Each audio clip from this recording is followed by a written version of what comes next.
Alright, before I get into the video, Glenn Schofield, one of the studio heads over at Sledgehammer Games developing World War II, has tweeted out a brand new teaser image for World War II Zombies, which said July the 20th, just saying. Obviously, that's going to be the reveal date for World War II Zombies at Comic-Con. As you can see, this mode is going to be very, very gory, and he's replied to a lot of people who have replied to this image. So, one person said, "Is that a clamp ripping open a zombie's brain or spine?" And he replied, "You're getting close." Someone else said, "On a scale of 1 to 10, how gory is this zombies mode?" And he replied saying 11. Someone else said, "Is it his stomach?" And he said nope. And then he's replied to a lot of people asking whether this mode will be good, and to which he has replied, "Did you like the original Dead Space?" alluding to it being very similar to Dead Space. We're not sure how similar it's going to be. People have speculated about it being in third person, which I talk about later on within this video, but I kind of feel like it won't be, because someone else replied to him saying, "On a scale of 1 to 10, how Dead Space like will it be?" He said, "Zombies is its own thing, but with a similar sick, twisted vibe. The world is definitely in its own dark place. Very dark, fun as hell though." So it is going to be its own thing, although it's going to be similar to Dead Space in terms of its sick, twisted vibe. As he says, it is its own dark place. So I don't think it's going to be in third person, like people have been speculating. I could be wrong. But yeah, this is the new information that's been brought forth since recording this original video. So I'm going to let you guys listen to the rest of the video, which goes over some new storyline as well as character information for World War II Zombies. Without further ado, let's get straight into the original video.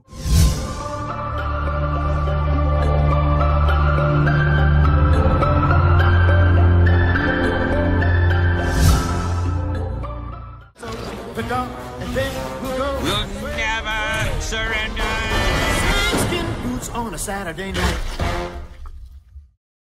Hello guys, this is the Gaming Revolution here, and welcome back to an all-new World War II Zombies video. So just yesterday, we got officially confirmed to us that World War II Zombies will be revealed to the worldwide public at Comic-Con on July the 20th at 11:45 AM Pacific time. Now, we still don't know to what extent this reveal is going to be, whether it's going to be a full-fledged public live stream, whether it's just going to be a private reveal like it was for the Giant Intro cutscene for Black Ops 3 Zombies, whether we're going to be getting a gameplay trailer or just some sort of cutscene. We don't know to what extent this reveal is going to be, but I expect them to show a lot because they need to start hyping this mode up a ton. However, the purpose of this video is that just today, just recently, Comic-Con themselves have provided some extensive information that we didn't previously have in regards to the characters and the storyline for World War II Zombies. They said the following: Call of Duty is returning to Comic-Con with a new dark chapter in Call of Duty's fan favorite Zombies cooperative mode. Get the first look at this new Zombies horror experience from the team at Sledgehammer Games as they bring their rich horror pedigree to Zombies. Be the first to see the popular Zombies mode in all its glory and meet members of the Zombies dev team and some of the Hollywood cast of actors who will be surviving this year's Zombies horrors. Attendees will receive a limited edition Call of Duty World War II Zombies poster, which we can see on screen right now, that was revealed to us yesterday, which looks absolutely amazing. But yes, that is right. The cast for World War II Zombies is going to be a set of celebrity characters. Now, I'm not sure whether people will enjoy this or not, since Treyarch usually just do the one-off maps. For example, Shadows of Evil,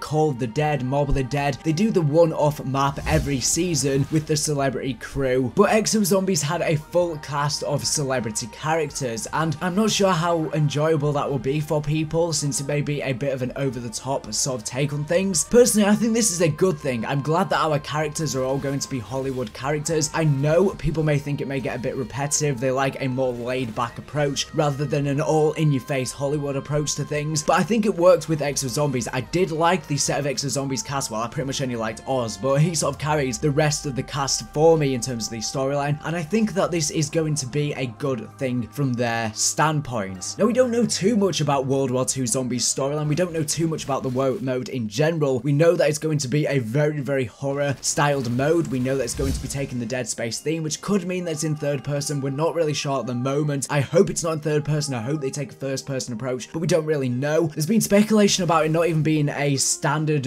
round based mode, and for all we know is it could be some sort of campaign-esque mode. We don't really know. And we know from the storyline that it's all going to be revolving the Third Reich's desperate attempt to create an army in the final stages of the war, obviously World War II. Now, I cannot wait for this mode to be revealed to us on July the 20th. I absolutely cannot wait. It's going to be amazing. I honestly think this mode is going to be fanatic. I have faith in Sledgehammer. They didn't make Exo Zombies. That was a Ravensoft thing. They just helped produce it, and High Moon Studios made Exo Zombies Infection, which a ton of people hated, aka Burger Town. That's something that Sledgehammer Games take the blame for, but they didn't even make Exo Zombies. It was a third-party developer that came in and stepped in at the last moment. Now, in terms of the storyline for World War II Zombies, we don't really know too much at the moment, as I was saying earlier, but Michael Condrey tweeted something interesting a day before we got this poster revealed to us, and it was officially confirmed when the reveal would be for World War II Zombies at Comic-Con, because he said, "Happy Brexit, 1776 day. Stay safe, everyone. You need all 10 fingers on your flight at the Wolf's Lair." Now, a lot of people think that this is just a campaign teaser, but the fact that it was a day before we got this World War II Zombies teaser definitely hints that this could be alluding that it is something for zombies in World War II. Now, if you don't know what the Wolf's Lair was, this is what we could be seeing one of the maps based off for World War II Zombies, or possibly just the storyline. And essentially, Adolf Hitler's primary command headquarters on the Eastern Front was located near the town of Rastenburg in East Prussia, now the town of Kętrzyn in Poland. Hitler called this headquarters complex the Wolfsstange, which is generally translated into English as the Wolf's Lair, although a closer translation might be the Wolf's Fort, as a Stange is an earthwork fortification. The Wolf's Lair was the largest of Hitler's field headquarters, and he spent more time there during World War II than any other command site. Now, I do apologize if I'm mispronouncing any of the German or Polish words here, but obviously that's not my primary language. Now, the Wolfsstange was built in 1940 to 1941. Many of the buildings were later rebuilt or added to, and first accompanied just before the invasion of the Soviet Union in June 1941. The site chosen was located in a densely wooded area, ideal for camouflage from aerial reconnaissance, and located behind a string of lakes that would hinder any ground attack from the east. A convenient rail line ran through the middle of the site. Although Hitler had other headquarters in the east, he spent over 800 days at Wolfenstein, and it was from there that the major operations on the Russian front were controlled. At the height of the war, over 2,000 military staff, guards and supported personnel worked at the Wolf's Lair, which consisted of over 80 buildings, included several heavy bunkers. The area was subdivided into 3 security zones. Sperrkreis 1 was the inner area which Hitler and his closest staff lived and worked. Sperrkreis 2 was an adjacent area where support staff lived and worked, and Sperrkreis 3 was an outer security zone that surrounded the other 2 and contained defense and guard forces and flak batteries.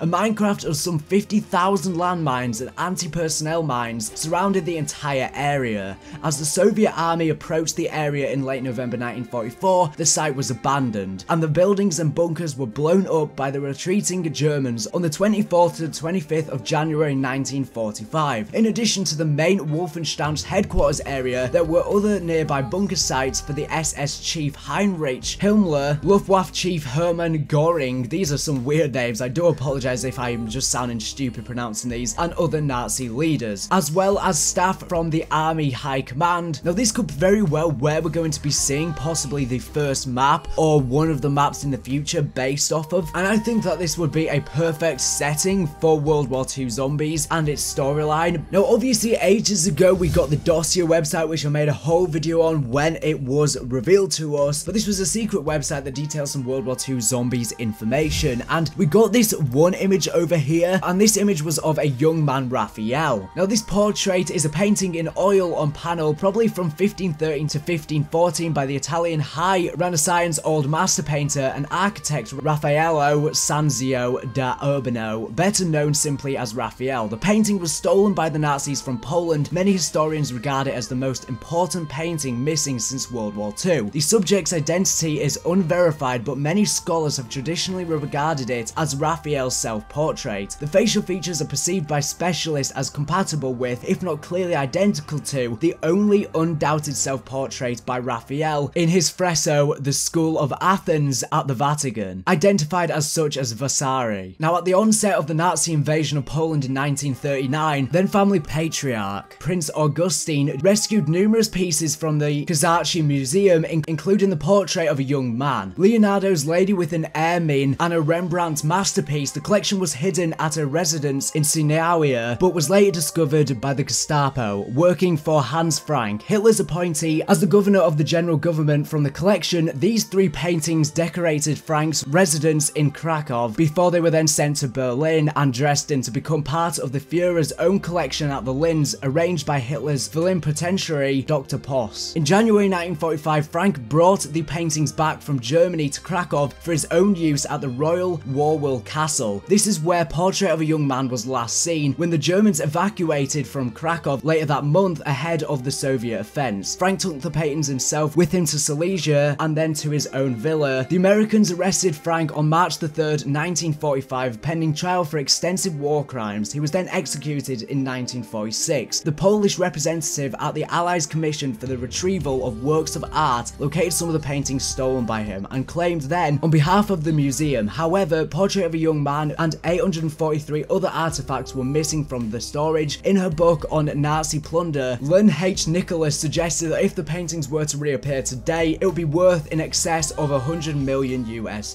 Now, that was one image that we got teasing World War II zombie storyline to us, but we also got another image of Frederick Barbarossa. Now, Frederick was a Holy Roman Emperor, and as such, he even became adored during Nazi Germany, which led to Operation Barbarossa, which was the code name for the Axis' invasion of the Soviet Union, starting on Sunday the 22nd of June 1941 during World War II. The operation stemmed from Nazi Germany's ideological aims to conquer the Western Soviet Union so that it could be repopulated by Germans, to use Slavs as a slave labor force for the Axis war effort, and to seize the oil reserves of the Caucasus and the agricultural resources of the Soviet territories. So this is a good basis, and this is what we can expect with the first map for World War II Zombies. We know that they're going to be taking the storyline and they're going to be basing it off of real life events that have happened, and these are the only teaser images that we have received from Sledgehammer Games. So this is what we can expect in terms of the storyline. We know that this is going to be a very, very horrific mode. It's going to take a much dark turn than we've ever seen before. As you said, it's going to have that Dead Space signature to it, so I'm not sure if that means we may be playing in third person, but this is what we can expect in terms of the storyline. They're going to be taking the storyline down a very, very deep route, and hopefully it is something that is well received by the community, because Infinite Warfare Zombies has been very, very underwhelming for the community because of how much of a childy aspect it has to it. It has a very light-hearted humor and stuff like that, and it's not a very gritty mode, it's a very light-hearted mode, as I said. But as I said, the reveal is going to be in 2 weeks time, pretty much, so we don't have much time to be waiting. I can't wait for the reveal, so hopefully you have gone on to enjoy this video. If you have, make sure to smash the like button down below. So anyways,